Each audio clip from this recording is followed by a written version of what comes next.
المشاهدون الأفاضل، أسعد الله أوقاتكم أينما كنتم بكل خير. أحييكم وأقدم نشرة أخبار المساء من الفضائية الإريترية وأستهلها بالعناوين. مساهمة الطاقة الشمسية في تطور خدمات مركز شامبوكو الصحي.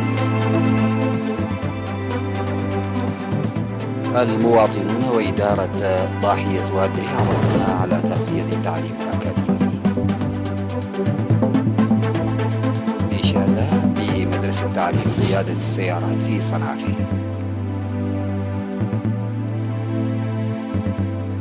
بوتين يشيد بمراكز النفوذ الجديدة خلال قمة إقليمية آسيوية. الصين تفرض عقوبات على أمريكيين بسبب بيع أسلحة لتايوان. روسيا تجري مناورات بحرية مشتركة مع دولة نووية في المحيط الهادئ. السلام عليكم ورحمة الله. يساهم مولد الكهرباء من الطاقة الشمسية بقوة 4 كيلووات في تطور الخدمات الصحية المقدمة في مركز شامبوكو الصحي. وأوضح مسؤول الخدمات الصحية في مديرية شامبوكو الممرض تخلي زونجيل توظيف القدرات البشرية والمعدات الطبية باستمرار في المركز الصحي لتمكينه من تقديم خدمات جيدة وضعا في الاعتبار الكثافة السكانية وأنواع الأمراض، مشيرا إلى أن تأمين الكهرباء من الطاقة الشمسية ساعد كثيرا في حفظ الدواء وتقديم الإسعافات الأولية وتعقيم الأدوات. وذكر تحقيق نتائج مرضية من المهام المنفذة لتحسين جودة ونوعية الخدمات في المؤسسات الصحية في مديرية شامبوكو عامة والمركز الصحي في شامبوكو خاصة. وأشار إلى إحداث تغيير مشهود في تطعيم الأطفال ورعاية الأمومة والطفولة وبذل الجهود لرفع نسبة الولادة في المؤسسات الصحية، داعيا السكان للمساهمة في سد نواقص المؤسسات الصحية المتواجدة في محيطهم. هذا وتوجد في مديرية شامبوكو 4 عيادات ومركز صحي واحد. أفاد سكان وإدارة ضاحية وادي في مديرية جنوب دنكالية بإقليم جنوب البحر الأحمر بأنهم يعملون للنهوض بالقطاع التعليمي ومشاركة طلابية فاعلة. وذكر أعضاء لجنة الآباء في مدرسة وادي الابتدائية والمتوسطة والثانوية أن التوعية المكثفة الجارية ساهمت في ارتفاع نتائج الطلاب وتعزيز مشاركة المواطنين في مائدة التعليم، وإن بناءهم فصول دراسية إضافية لحصول أبنائهم على التعليم الثانوي وتشجيعهم للمعلمين خير شاهد على ذلك.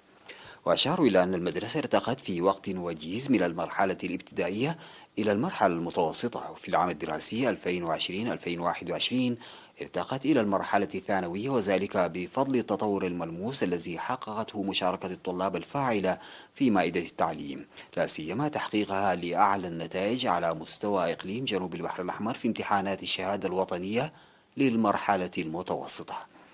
وأوضحوا بناء 4 فصول إضافية هذا العام تحسبا من ضيق الفصول الدراسية في المرحلة المتوسطة، شاكرين الدعم الذي قدمته لهم إدارة الإقليم وفرع التعليم في الإقليم.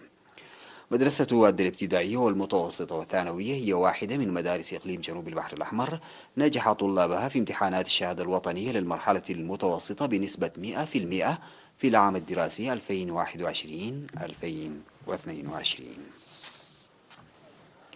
أشاد سكان مديرية صنعاء بالخدمات التي تقدمها مدرسة فيروز لقيادة السيارات التي افتتحت في عام 2012 واستخراج رخص القيادة عن قرب. وذكر السكان بأنهم كانوا يذهبون إلى عبد قيح ودق محاره وأسمرة للتدرب واستخراج رخص القيادة قيادة السيارات ويكون عرضة للمصروفات المالية الكبيرة. وذكروا بأن المدرسة تسهم في الحد من القيادة دون رخص ومكافحة الحوادث المرورية. وأشاروا إلى أن تأخير إجراء امتحانات القيادة من التحديات التي يواجهونها، مطالبين بحل المشكلة وإيجاد وسيلة عمل المشرفين على الامتحانات في الإقليم بشكل دائم. أوضح صاحب مدرسة فيروز لقيادة السيارات السيد هيلا قبرهوت وجود مانع لتأخير الامتحانات في الإقليم، وتحل المشكلة بتوظيف سلطة النقل البري لمشرفي الامتحانات بشكل دائم في الإقليم. بعد الفاصل سادتي أعود بالأخبار الخارجية.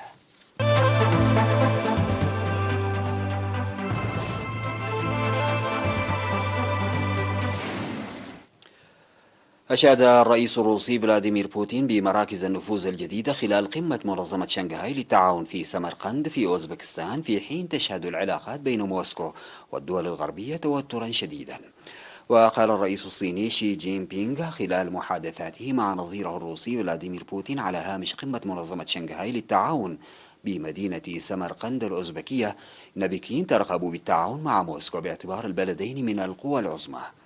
وندد الرئيس الروسي بمحاولات إقامة عالم أحادي القطب، قائلا إن تلك الجهود اتخذت في الفترة الأخيرة شكلا قبيحا للغاية وهي غير مقبولة بتاتا.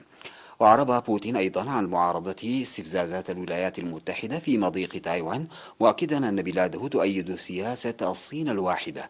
وقال إن السنوات المقبلة ستشهد تعزيز العلاقات التجارية بين روسيا والصين.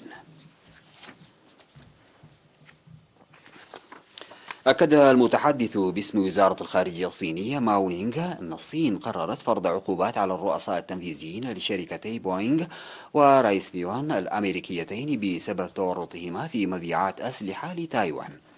ونقلت شبكة CGTN الصينية عن ماو قوله إن الصين ستواصل اتخاذ جميع الإجراءات اللازمة لحماية سيادتها ومصالحها الأمنية بما يتوافق مع تطور الوضع. وفرضت الصين في شهر فبراير الماضي عقوبات على شركتين أمريكيتين وهما شركة لوكهيد مارتن وشركة رايثيون تكنولوجيز، ردا على موافقة الولايات المتحدة على بيع محتمل لمعدات عسكرية إلى تايوان بتكلفة تقدر بنحو 100 مليون دولار. وقالت وزارة الخارجية إن الصين تعارض بحزم وتدين بشدة بيع الأسلحة الأمريكية لتايوان الذي ينتهك بشكل خطير مبدأ الصين الواحدة ويقوض بشكل خطير سيادة الصين ومصالحها الأمنية والعلاقات الصينية الأمريكية والسلام والاستقرار عبر مضيق تايوان. أعلنت وزارة الدفاع الروسية أن السفن البحرية الروسية والبحرية الصينية تجري مناورات مشتركة في المحيط الهادئ.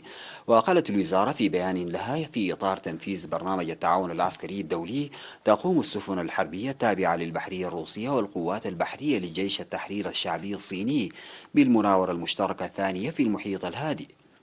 وستعمل الأطقم الروسية والصينية على مناورات تكتيكية مشتركة، وستنظم الاتصالات بين سفن المجموعة، إضافة إلى إجراء سلسلة من التدريبات بإطلاق نيران المدفعية يرافقها تحليق مروحي. وتتمثل مهام المناورات المشتركة في تعزيز التعاون البحري بين روسيا والصين والحفاظ على السلام والاستقرار في منطقة آسيا والمحيط الهادئ، ومراقبة المنطقة البحرية وحماية أهداف النشاط الاقتصادي البحري للبلدين وفق البيانات الرسمية.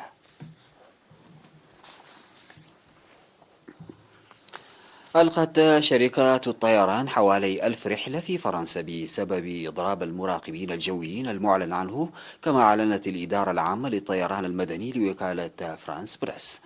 وكانت الإدارة قد دعت الشركات إلى خفض برنامج رحلاتها في فرنسا وأراضي ما وراء البحار بمعدل 50% بسبب هذا الحراك الاجتماعي. ويتم ذلك بدعوة من أبرز نقابة مراقبين جويين تطالب بزيادة الرواتب وتعويض عن التضخم والتوظيف. وكانت شركة إير فرانس قد أعلنت سابقا أنها قررت إلغاء 55% من رحلاتها القصيرة والمتوسطة و10% من رحلاتها الطويلة. تأتي حركة المراقبين الجويين بعد شهرين على سلسلة تحركات اجتماعية أثرت على موظفي المطارات، وخصوصا مطار رواسي شارل دي غول الباريسي.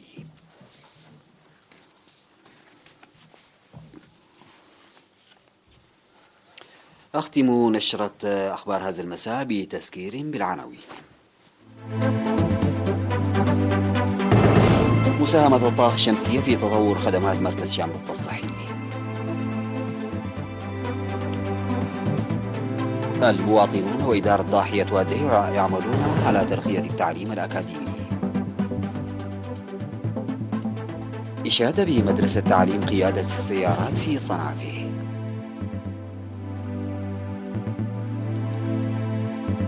بوتين يشيد بمراكز النفوذ الجديدة خلال قمة إقليمية آسيوية. الصين تفرض عقوبات على أمريكيين بسبب بيع أسلحة لتايوان. وروسيا تجري مناورات بحرية مشتركة مع دولة نووية في المحيط الهادي. انتهت نشرة أخبار هذا المساء، شكرا لمتابعتكم، السلام عليكم ورحمة الله تعالى وبركاته.